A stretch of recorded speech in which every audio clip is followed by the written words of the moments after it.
இருக்கிற கிரகங்கள்லயே ஒரு அற்புதமான கிரகம், அமைதியான கிரகம்ன்றது சனி பகவான் தான். ஏன்னு கேட்டீங்கன்னா, கெடுத்தாலும் மெதுவா கெடுப்பார். சரிங்களா? குடுத்தாலும் மெதுவா குடுப்பார்.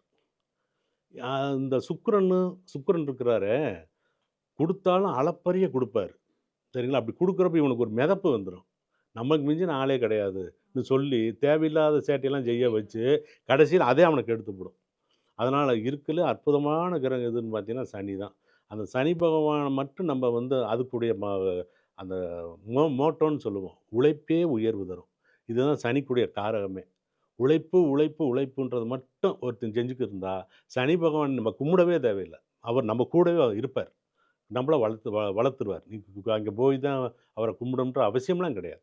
அவரே நம்ம கூடவே இருந்து, நம்மள 4 பேர் பார்த்து இவன மாரி இருக்கணும்ன்ற மாதிரியான நம்மள ஒரு முன்னுதாரணமா அவர் ஆக்கிருவாரு.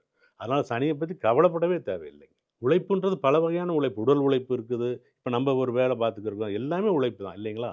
இதுல வந்து அந்த நேர்மை தவறாம, நேரம் தவறாம, நம்ம செய்ற தொழிலோட தர்மம் தவறாம இருக்கும் பட்சத்தில, முழுக்க முழுக்க சனி பகவான் வந்து நம்ம கூடயே இருப்பார். தனுசு ராசிக்காரர்களுக்கு நல்லாருக்கும்.